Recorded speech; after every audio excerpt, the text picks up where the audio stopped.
लोकसभा 2024 के चुनाव के लिए मंच और माहौल दोनों ही तैयार है। एक तरफ है भारतीय जनता पार्टी का गठबंधन एनडीए और दूसरी तरफ है विपक्ष का नया बना इंडिया गठबंधन। एनडीए गठबंधन की मैं बात करूं तो एनडीए गठबंधन के सर्वा भारतीय जनता पार्टी ने लोकसभा 2024 को जीतने के लिए अब की बार 400 पार का नारा देते हुए राम मंदिर को अपने मुख्य मुद्दे में शामिल कर लिया है। 22 जनवरी को अयोध्या में श्री राम लला के मूर्ति में प्राण प्रतिष्ठा होने के बाद एक माहौल बनाए रखने की प्रक्रिया के लिए एक मीटिंग और बैठक कर चुकी है।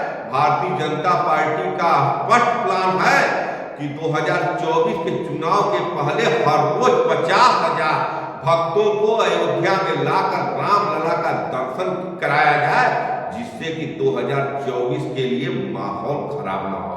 वहीं अगर विपक्ष के इंडिया गठबंधन की बात करें तो देश की तमाम टीवी चैनल अपने ब्रेकिंग न्यूज में चलाती रही है कि इंडिया गठबंधन टूट चुका है, इंडिया गठबंधन बिखरने वाला है, इंडिया गठबंधन में बात बन नहीं रही है, सीट शेयरिंग के लिए पेच फंसा हुआ है।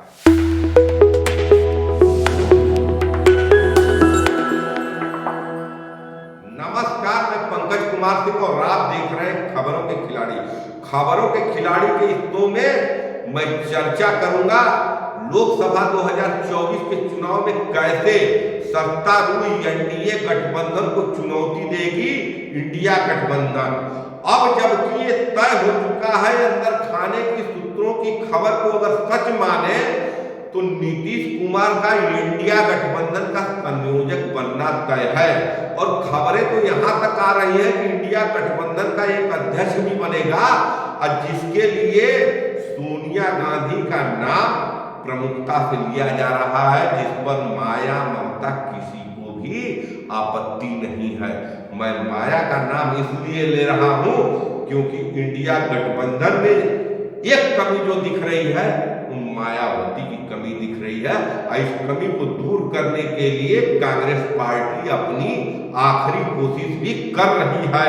वहीं अगर भारतीय जनता पार्टी की बात करें तो भारतीय जनता पार्टी अपने पक्ष में तो तीन राज्यों के विधानसभा चुनाव के विजय के बाद और राम मंदिर के उद्घाटन के बाद जो माहौल बनने वाला है उस माहौल को कहीं से भी कम नहीं होने देना चाहती है। भारतीय जनता पार्टी का स्पष्ट प्रयास है कि इस माहौल को दिन दुना और रात चौगुना बढ़ाया जाए और भारतीय जनता पार्टी के इस अभियान में भारतीय जनता पार्टी का साथ देने के लिए एनडीए गठबंधन की नई सहयोगी भारत की मेन स्ट्रीम मीडिया भी कमर कसकर तैयार है।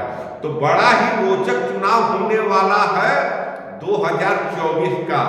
कहीं से भी राम मंदिर के निर्माण के बाद भी एनडीए गठबंधन की चुनौतियां कम होने वाली नहीं है। भले ही टेलीविजन लाख दिखाने की सीट शेयरिंग पर फार्मूला नहीं बन रहा है, वो बयान ऐसे नेताओं का लेकर दिखा रहे हैं जिन नेताओं का वैल्यू उनके पार्टी में कुछ है ही नहीं, उनसे कोई राय मशवरा कर ही नहीं रहा है, कोई बैठक कहाँ हो रही है, लेकिन बयान किससे लिया जा रहा है देश के बड़े बड़े टीवी चैनल नहीं बता सकते हैं। लेकिन जो माहौल है आज के डेट में इंडिया गठबंधन का, लगभग महाराष्ट्र में उद्धव साहब ठाकरे, एनसीपी प्रमुख शरद पवार और कांग्रेस नेता सोनिया गांधी, मल्लिकार्जुन खड़गे बैठकर सीट शेयरिंग पर फार्मूला सेट कर चुके हैं। फार्मूला सीट शेयरिंग पर फाइनल हो चुका है दिल्ली और पंजाब में भी, जहां कहा जा रहा था कि केजरीवाल और कांग्रेस में बात नहीं बन रही है, फार्मूला सेट हो गया है पश्चिम बंगाल में भी, जहां 3 सीटें दे रही है ममता बनर्जी और 2 सीटों पर और समझौता कर सकती है। फाइनल हो चुका है बिहार में भी, फाइनल हो चुका है उत्तर प्रदेश में भी, लेकिन उत्तर प्रदेश में आज भी कांग्रेस को इंतजार है मायावती के के आने का। अगर आ जाती है मायावती तो कहीं न कहीं जो अखिलेश यादव पीडीए का फार्मूला लेकर आगे बढ़ रहे हैं, उत्तर प्रदेश में चुनौती मिल जाएगी भारतीय जनता पार्टी को। और सीट शेयरिंग का फार्मूला सेट हो चुका है तमिलनाडु में भी, सीट शेयरिंग का फार्मूला केरला में भी सेट हो चुका है।